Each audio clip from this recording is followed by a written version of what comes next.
नमस्कार, मैं K M Saini, government Ramchandra Khetan polytechnic college Jaipur से, department of mechanical production engineering. आज हम बात करेंगे थ्योरी ऑफ रोलिंग की।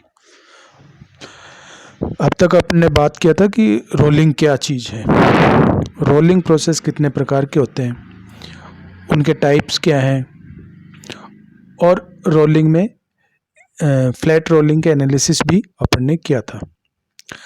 आज हम आगे बात करेंगे रोलिंग मिल्स अरेंजमेंट के बारे में, क्योंकि रोलिंग के जो इक्विपमेंट्स होते हैं वो भारी और महंगे होते हैं, तो उनको जो अरेंजमेंट करने का तरीका होता है वो भी अलग अलग होता है, और उनमें रोल की पोजीशन के आधार पे हम उनको क्लासिफाइड करते हैं।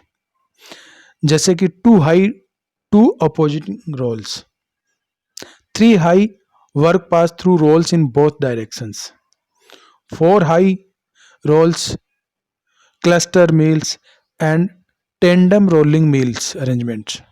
ये कुछ तरह के अरेंजमेंट्स हैं जिनके आधार पे हम रोल्स को अरेंज करते हैं और उनमें रोलिंग प्रोसेस किया जाता है। ये है 2 हाई रोलिंग मिल अरेंजमेंट्स। इसमें 2 रोल एक दूसरे के विपरीत दिशा में घूमते हैं और इनके मध्य से अपने वर्क को गुजारा जाता है। रोल गैप के अनुसार उनकी थिकनेस, जो वर्क है उसकी थिकनेस को रिड्यूस किया जाता है। यहाँ हम देख रहे हैं कि दोनों रोल अपोजिट डायरेक्शन में वी आर वेलोसिटी से रोल कर रहे हैं, और v0 वेलोसिटी से वर्क उसके अंदर एंटर कर रहा है और vf वेलोसिटी से वर्क एग्जिट कर रहा है। ये सिंपलेस्ट अरेंजमेंट है रोलिंग मिल्स का। इसको 2 हाई रोलिंग मिल्स अरेंजमेंट कहा जाता है। दूसरा है 3 हाई रोलिंग मिल अरेंजमेंट्स। इसमें 3 वर्टिकल रोल्स लगे हुए होते हैं और 2 रोल्स का आउटपुट अगले 2 रोल्स में इनपुट के रूप में काम में लिया जाता है। जैसा कि आप यहाँ देख पा रहे हैं कि v0 इनिशियल वेलोसिटी से ऊपर के 2 रोल्स के मध्य में वर्क एंटर कर रहा है और इनकी वर्क वेलोसिटी vr है। जो रोल वेलोसिटी है वो vr है और v0 वेलोसिटी से वर्क इनके अंदर एंटर कर रहा है, और फर्स्ट पास में थिकनेस रिड्यूस होने के बाद में v1 वेलोसिटी से ये बाहर निकल रहा है, और ये वेलोसिटी जो नीचे के 2 रोल हैं उनके अंदर इनलेट वेलोसिटी का काम कर रही है, और वहां से फर्दर थिकनेस में रिड्यूस होके v2 वेलोसिटी से वर्क इन दोनों रोलों से बाहर निकलता है। इस प्रकार के अरेंजमेंट को 3 हाई रोलिंग मिल अरेंजमेंट के नाम से जाना जाता है। तीसरा है 4 हाई रोलिंग मिल अरेंजमेंट्स। इसमें अपने रोल रेडियस को रिड्यूस करके 2 रोल छोटे डायमीटर के रोल्स के मध्य से वर्क को गुजारा जाता है, और उनके बैकिंग के लिए 2 बड़े डायमीटर के रोल्स लगाए जाते हैं, जिससे कि कॉन्टैक्ट लेंथ को रिड्यूस किया जाता है और रोल फोर्सेस को भी रिड्यूस किया जाता है, और बकलिंग ना हो, बैक प्रेशर्स ना हो, उसके लिए ये बड़े रोल्स जो हैं बैकअप रोल के तौर पे इनको सपोर्ट करते हैं छोटे रोल्स को। जैसा कि आप देख पा रहे हैं कि v0 वेलोसिटी से वर्क इन कर रहा है और थिकनेस रिड्यूस होने के बाद में vf वेलोसिटी से वर्क बाहर निकल रहा है। इस प्रकार के अरेंजमेंट में एक एक्सियल फोर्सेस आते हैं, जिसकी वजह से कई बार डिफॉर्मेशन प्रॉपर नहीं हो पाता और कुछ डिफेक्ट्स आ जाते हैं। उन डिफेक्ट्स को अवॉइड करने के लिए अपने क्लस्टर मिल अरेंजमेंट यूज करते हैं। इसमें मल्टीपल बैकिंग रोल्स यूज करते हैं, और जो बैकअप रोल्स हैं वो बड़े डायमीटर के होते हैं, और जो कंट्रोलिंग रोल्स हैं वो स्मॉलर डायमीटर के होते हैं।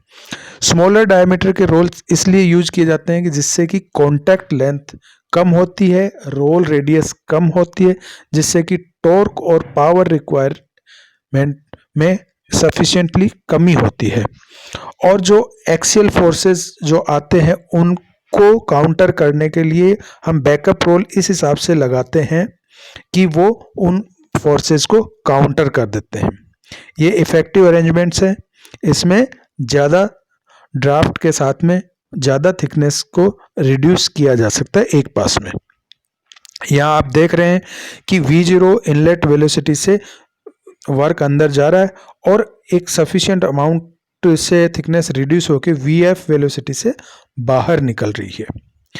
इन सब अरेंजमेंट्स के अलावा एक अरेंजमेंट और होता है जो मास प्रोडक्शन में काम में लिया जाता है, a series of rolling stand in sequence, जिसको टेंडम रोलिंग मिल अरेंजमेंट भी कहा जाता है। इस प्रकार के अरेंजमेंट में एक स्टैंड का आउटपुट दूसरे स्टैंड का इनपुट होता है और इसी प्रकार एक के बाद एक इनपुट और आउटपुट होता रहता है। यहाँ ध्यान देने वाली बात यह है कि हर एक स्टैंड की वेलोसिटी को हमें पूर्व के स्टैंड और उसके अगले स्टैंड के अकॉर्डिंग मैनेज करके हुए चलना है। यहाँ आप देख पा रहे हैं कि इनिशियली V0 वेलोसिटी से वर्क स्ट्रिप इन कर रही है फर्स्ट स्टैंड में और V1 वेलोसिटी से निकल रही है, और दूसरे स्टैंड में जब वो एंटर कर रही है तो दूसरे स्टैंड के लिए उसकी V1 जो वेलोसिटी है उसकी इनलेट वेलोसिटी है और दूसरे स्टैंड से जो स्ट्रिप निकल रही है उसकी वेलोसिटी V2 है,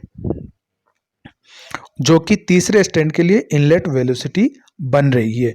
इसी प्रकार आगे से आगे वो चलता रहेगा। तो हमें इस प्रकार के अरेंजमेंट में सारे रोल्स जो स्टैंड्स हैं उनकी वेलोसिटी के हिसाब से रोल वेलोसिटी डिसाइड करनी होगी कि पहले स्टैंड से क्या वेलोसिटी मिलेगी, उसके हिसाब से दूसरे स्टैंड की वेलोसिटी को अपने कंट्रोल कर सकते हैं। जैसा कि आप नीचे के चित्र में देख पा रहे हैं कि यहाँ से पहले रोल में 4.1 मीटर पर सेकंड की स्पीड है, दूसरे में 6.6 है, फिर तीसरे में 10.7 है और चौथे में 17.7 और लास्ट में 30 मीटर की स्पीड से।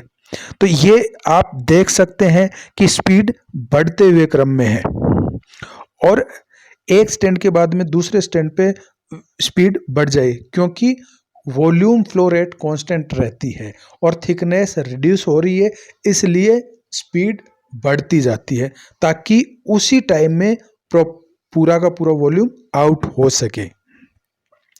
जैसा कि आप देख पा रहे हैं कि यहाँ थिकनेस भी रिड्यूस होती जा रही है। स्टार्टिंग पॉइंट पे 2.5 mm थिकनेस है इनलेट के ऊपर, आउटलेट पे 1.45 mm थिकनेस है, तीसरे पे 0.9 mm थिकनेस है, चौथे पे 0.56 mm है। फर्दर थिकनेस रिड्यूस होती जा रही है। तो इस प्रकार के टेंडम रोलिंग मिल अरेंजमेंट में हम एक पास में ही रिक्वायर्ड जो पासेस हैं, नंबर ऑफ पासेस हैं, वो एक साथ कर पाते हैं। इसमें अपने को फ्लोर स्पेस रिक्वायरमेंट है वो बहुत ज़्यादा होगी क्योंकि एक के बाद एक स्टैंड अपने लगाते जा रहे हैं, तो इसमें फ्लोर स्पेस रिक्वायरमेंट ज़्यादा होती है और हर एक स्टैंड का सिंक्रोनाइजेशन एक दूसरे के साथ में करना बहुत ही ज़रूरी होता है। इसके बाद में एक स्पेशल रोलिंग ऑपरेशन है जिसको रिंग रोलिंग कहते हैं। इस प्रकार के रोलिंग ऑपरेशन में छोटे डायमीटर की रिंग की थिकनेस को रिड्यूस करके बड़े डायमीटर की रिंग्स में परिवर्तित किया जाता है। इस प्रकार की रिंग रोलिंग में एक रिंग को दो रोल्स के मध्य प्लेस रखा जाता है, जिनमें से एक ड्रिवन रोल होता है और एक आइडल रोल होता है। जैसे कि आप चित्र में देख पा रहे हैं कि रिंग को दो रोल्स के मध्य रखा हुआ और दो सपोर्टिंग रोल्स हैं और एक आइडल रोल्स है। तो इस प्रकार की रोलिंग में मटेरियल कांस्टेंट रहता है, मटेरियल का वॉल्यूम कांस्टेंट रहता है, तो जो प्लास्टिक डिफॉर्मेशन होता है उसके कारण रिंग का थिकनेस रिड्यूस होती है और उसका डायमीटर बढ़ता जाता है। और इस प्रकार की रोलिंग से हम लार्ज रिंग्स बनाते हैं जो कि रॉकेट्स और टरबाइन्स की मशीनरी या मशीनरीज में यूज की जाती हैं।